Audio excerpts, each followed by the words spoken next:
Hello everyone. आज हम सीखने जा रहे हैं टेंस। तो टेंस सीखने से पहले हम थोड़ा ये जान लें, क्योंकि इसका यूज बार बार होगा, इसलिए मैंने सोचा कि आपको मैं पहले सब्जेक्ट के बारे में जानकारी दे दूं। सब्जेक्ट क्या होता है? Actually there are two types of subjects, singular subject और प्लूरल सब्जेक्ट। सिंगुलर सब्जेक्ट के अंतर्गत आते हैं आपके ही, शी, इट, कोई नेम जैसे मोहन है यहाँ पे, और राम। और जो सिंगुलर नाउन होते हैं जैसे चाइल्ड और स्टूडेंट, ये आपका सिंगुलर सब्जेक्ट के अंतर्गत आता है। अब प्लूरल सब्जेक्ट में देखिए, प्लूरल सब्जेक्ट में आते हैं आपके आई, वी, यू और दे।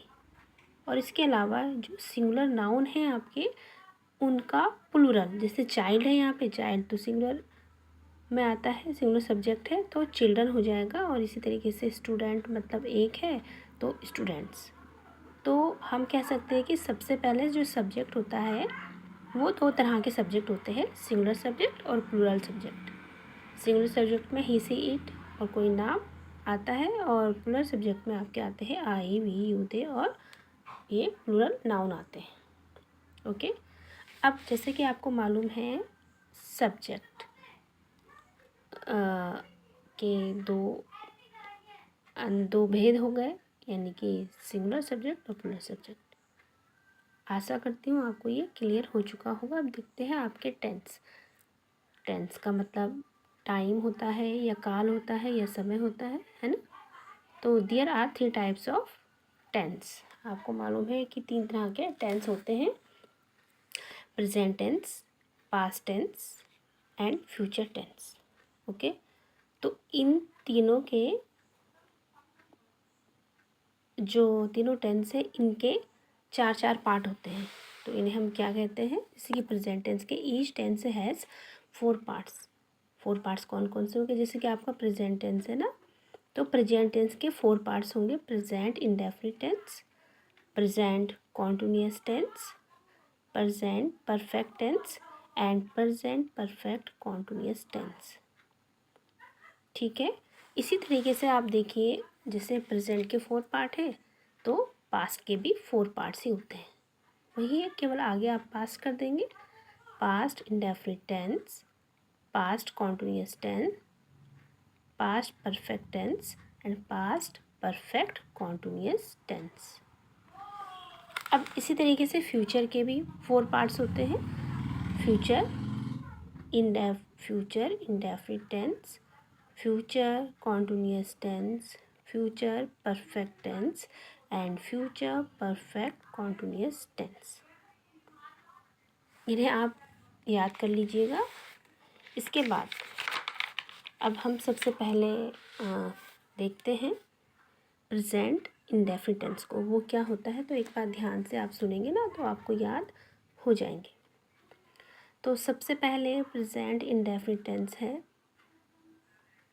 तो आप इसे पहचानेंगे कैसे? अगर आपके पास आता है कोई सेंटेंस कि भाई आप इन सेंटेंसेस को ट्रांसलेट करिए इनटू इंग्लिश, और वो हिंदी में रहते हैं, तो आप कैसे पहचानेंगे कौन सा ये टेंस है और इसको कैसे हमने ट्रांसलेट करना है, क्या पहचान करेंगे? तो सबसे पहले आप देखिए, अगर प्रेजेंट इंडेफिनिट टेंस होता है तो हिंदी के वाक्यों में लास्ट में क्या आता है? ता है, ती है, ते हैं आदि शब्द आते हैं, और इसके साथ साथ वर्तमान में काम का होना पाया जाता है कि काम हो रहा है, या काम प्रेजेंट टेंस में काम हो रहा है कोई भी। ठीक है। अब देखते हैं हम क्या एग्जांपल है। जैसे यहाँ पे टेंस एक सेंटेंस है हिंदी में, हम जाते हैं। ठीक है। तो जैसे पहचान बताई थी कि ता है, ती है, तो इसमें है, और इसे हम कहेंगे हम मतलब वी, और जाते हैं के लिए गो, वी गो, हम जाते हैं। सबसे पहले जो ये प्रेजेंट इंडेफिनिट टेंस है, इन सारे टेंसेस में हेल्पिंग वर्ब लगती है। ओके। और हेल्पिंग वर्ब के साथ साथ इसमें मेन वर्ब भी होती है, यानी कि टेंसेस में 2 तरह की वर्ब्स होती है। एक हेल्पिंग वर्ब होती है और एक मेन वर्ब होती है। तो अगर आपको ध्यान से एक एक टेंस क्लियर करना है तो सबसे पहले उसकी पहचान समझ लीजिए, उसके बाद जो उस टेंस की हेल्पिंग वर्ब है वो याद करिए। जैसे यहाँ पे प्रेजेंट इंडेफिनिट टेंस है, तो इस टेंस की हेल्पिंग वर्ब है आपकी डू और डज। ठीक है, अब देखिए, याद करिएगा डू और डज। ओके, अब देखिए फॉर्म ऑफ द वर्ब क्या है, यानी कि जो इसमें वर्ब की फॉर्म लगेगी वो कौन सी लगेगी। प्रेजेंट इंडेफिनिट टेंस की हेल्पिंग वर्ब डू डज और form of the verb is first form. ठीक है, इसमें फर्स्ट फॉर्म का यूज़ होगा और एस या एस और E S with first form, इसमें वर्ब की फर्स्ट फॉर्म का यूज़ होगा या फिर एस ओ ई एस लग जाएगा वर्ब की फर्स्ट फॉर्म में। अब देखते हैं इसी तरीके से आपको, जैसे मैंने पहले भी बताया था, सिंगुलर सब्जेक्ट और प्लूरल सब्जेक्ट।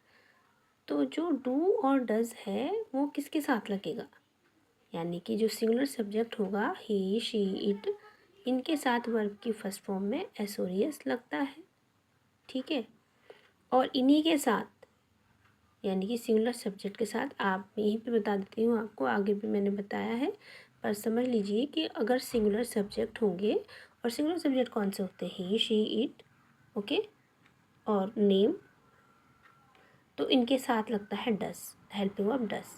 और अगर प्लूरल सब्जेक्ट यानी कि आई वी यू दे है तो इनके साथ लगेगा टू। कितना क्लियर हुआ आपको। अब देखिए जो सिंगुलर सब्जेक्ट होगा उसके साथ फॉर्म, वर्ब की फॉर्म लगेगी ना, फर्स्ट वर्ब की फर्स्ट फॉर्म लगेगी और वर्ब के फर्स्ट फॉर्म में एस और एस भी लगेगा। ओके, लेकिन अगर प्लूरल सब्जेक्ट होता है आपका तो उसमें केवल वर्ब की फर्स्ट फॉर्म ही लगेगी, केवल वर्ब की first form of the verb only. I we you they these are plural subjects, ये आपके प्लूरल सब्जेक्ट्स हैं। ओके, और एक चीज़ और समझने वाली बात है यहाँ पे कि जो हेल्पिंग वर्ब है डू और डज, इनका प्रयोग केवल हम नेगेटिव और इंट्रोगेटिव सेंटेंस में ही करते हैं, यानी कि अफर्मेटिव सेंटेंस में इनका प्रयोग नहीं होगा। ओके, अफर्मेटिव सेंटेंस में क्या होगा, जैसे अभी बताया कि अगर सिंगुलर सब्जेक्ट होंगे तो आपका वर्ब की फर्स्ट फॉर्म में एस और एस लगेगा, और अगर प्लूरल सब्जेक्ट होंगे तो वर्ब की फर्स्ट फॉर्म ही लगेगी। और ये होता है अफर्मेटिव सेंटेंसेस में। ओके, अफर्मेटिव सेंटेंस का एग्जांपल है, हरी स्कूल जाता है सपोज, तो हरी क्या है, सिंगुलर सब्जेक्ट है ना, तो हरी के साथ जो वर्ब लगेगी यानी कि गो वर्ब है, जो वर्ब लगेगी उसमें एस और एस भी लगेगा, तो यहाँ पे गोज हो जाएगा, हरी गोज टू स्कूल। ओके, अब इसको हम नेगेटिव में बनाएंगे, तो मैंने अभी बताया आपको जो डू और डज होती है हेल्पिंग वर्ब, ये है डू और डज हेल्पिंग वर्ब इस टेंस की, तो ये दोनों डू और डज हेल्पिंग वर्ब है वो नेगेटिव और इंट्रोगेटिव सेंटेंस में ही लगेगी, अफर्मेटिव सेंटेंस में नहीं लगेंगी। ओके, यहाँ पे वही हमने देखना है, सिंगुलर सब्जेक्ट के साथ वर्ब की फर्स्ट फॉर्म में एस और एस, और अगर सब्जेक्ट प्लूरल होगा तो वर्ब की केवल फर्स्ट फॉर्म। अब देखिए नेगेटिव सेंटेंस में ही डू और डज का यूज़ होगा, और नेगेटिव है तो नॉट भी लग जाएगा, do not does not. Okay, तो यहाँ पे देखिए ये सेंटेंस है, हरी स्कूल नहीं जाता है, इसी को नेगेटिव बना दिया गया है, तो हरी स्कूल नहीं जाता है, हरी सिंगुलर यू नो, हरी तो does not you know, with the singular subject we use does. Okay, and because it is negative that's why does not, Hari does not go to school. Okay, helping verb के बाद हमने क्या करना है, not का use करना है, ये याद रखिएगा। देखिए जो आपके ये टेंसेस है, सभी टेंसेस में आपकी हेल्पिंग वर्ब लग रही है, और जो हेल्पिंग वर्ब है वो अलग अलग लग रही है, यानी कि आपको पता चल जाएगा कि ये कौन सा टेंस है और नेक्स्ट वाला कौन सा, मीन्स सभी टेंसेस के जितने भी 4 पार्ट्स बताए हैं उनमें अलग अलग हेल्पिंग वर्ब लग रही है। और अलग अलग हेल्पिंग वर्ब लगने पर जो आप नेगेटिव सेंटेंस बनाएंगे तो उस हेल्पिंग वर्ब के बाद नॉट लगाएंगे। ओके, पहले ये क्लियर करिए। दूसरी बात, जो आपका नेगेटिव सेंटेंस होगा, हेल्पिंग वर्ब अलग अलग होगी, उसके बाद नॉट लगेगा। ठीक है, ये क्लियर हो चुका है आपको। अब आपने ध्यान रखना है इंट्रोगेटिव सेंटेंस। अब इंट्रोगेटिव सेंटेंस किस तरीके से करेंगे हम? यहाँ पे एग्जांपल है, क्या राम पढ़ता है? Does Ram read? सबसे पहले अब इंट्रोगेटिव जो सेंटेंस होंगे हमारे, वो दो तरह के होते हैं। यानी कि इंग्लिश ग्रामर में इंट्रोगेटिव सेंटेंस हम दो तरह से बना सकते हैं। एक तो अगर क्या, हिंदी के सेंटेंसेस में अगर क्या से शुरू हो रहा है आपका कोई सेंटेंस, ओके, एक तो ये तरीका हो गया। दूसरा, प्रश्नसूचक शब्द वाक्य के बीच में है, बीच में आने पर। तो दो तरह से इंट्रोगेटिव सेंटेंसेस को हम ट्रांसलेट करते हैं, और दो तरह से अगर हम कहें कि इंट्रोगेटिव सेंटेंस दो तरह से ही बनाए जाते हैं। ओके, एक तो क्या से शुरू होगा, कुछ भी, क्या राम जाता है, क्या तुम दूध पीते हो, क्या तुम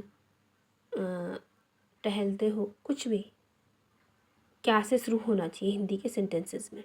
और दूसरा, प्रश्नसूचक शब्द आपको मालूम होने चाहिए। प्रश्नसूचक शब्द यानी कि question words, what, why, where, when, these are question words. Okay, तो ये प्रश्नसूचक शब्द अगर वाक्यों के बीच में आए तो इनका ट्रांसलेट करने का तरीका अलग है। यानी कि क्या फॉर्मूला बनेगा इसमें, अगर क्या से शुरू हो रहा है आपका सेंटेंस तो आपने क्या करना है, जैसे यहाँ पे एग्जांपल है, क्या आप दूध पीते हो? तो क्या से शुरू हो रहा है आपका सेंटेंस। ओके, तो हमने क्या करना है, जो हेल्पिंग वर्ब है सबसे पहले उसे लगाएंगे, जो भी इस टेंस में हेल्पिंग वर्ब होगी। इसमें आपकी हेल्पिंग वर्ब डू जैसे आपको मालूम है, तो हमने उसको सब्जेक्ट के अकॉर्डिंग सबसे पहले डू या डस को आगे लगाना है। जैसे क्या है और सब्जेक्ट क्या है, आप, यानी कि यू, तो इसमें क्या हेल्पिंग वर्ब लगेगी, डू। क्यों? क्योंकि डू तो प्लूरल सब्जेक्ट के साथ लगता है, और यू क्या है, यानी कि आपके प्लूरल सब्जेक्ट है। तो that's why we will write here do. Do you drink milk? Okay, do you drink milk, question mark at last. अब ये तो हो गया क्या से शुरू होने वाले सेंटेंस। अब अगर क्वेश्चन वर्ड वाक्य के बीच में आए तो कैसे हम करेंगे, तो एक एग्जांपल इसका देख लेते हैं। आप कहाँ रहते हो? ओके, तो ये क्वेश्चन वर्ड है, कहाँ, कब, क्यों, कहाँ। हिंदी के सेंटेंसेस में इसको हम इंग्लिश में कहेंगे क्वेश्चन वर्ड, और हिंदी में कहेंगे प्रश्नसूचक शब्द। कब, क्यों, कहाँ, कैसे, वाक्य के बीच में आया। देखिए बीच में आया है ना, आप कहाँ रहते हो। तो सबसे पहले अगर ये कंडीशन होगी, क्वेश्चन वर्ड वाक्य के बीच में आए, तो सबसे पहले इस क्वेश्चन वर्ड की अंग्रेजी लिखेंगे। कहाँ के लिए क्या आता है, वेयर। ओके, फिर हम लिखेंगे जो इसमें हेल्पिंग वर्ब है वो, और अकॉर्डिंग टू द सब्जेक्ट। आप यानी कि यू है तो डू, वेयर, डू। देन हम लिखेंगे सब्जेक्ट यू, तब लिखेंगे हम verb, main verb live. Where do you live, आप कहाँ रहते हो। तो इसका ये फॉर्मूला याद कर लीजिएगा, question word plus helping verb plus subject plus verb plus object. Okay, तो ये आपका प्रेजेंट इंडेफिनिट टेंस है, और मैं समझती हूँ कि आपको ये पूरी तरह से समझ में आ चुका होगा। आप इसको एक बार फिर वीडियो को देखिएगा, आपको पूरी बातें समझ में आ गई होंगी, ये उम्मीद करती हूँ, और इसकी प्रैक्टिस करिएगा। सिंगुलर सब्जेक्ट आपको पता है, सिंगुलर सब्जेक्ट के साथ डज लगता है और प्लस सब्जेक्ट के साथ डू लगता है। ओके, फिर मैं आपको नेक्स्ट वीडियो में सारे टेंसेस करवा दूँगी। Till then keep learning and keep practising.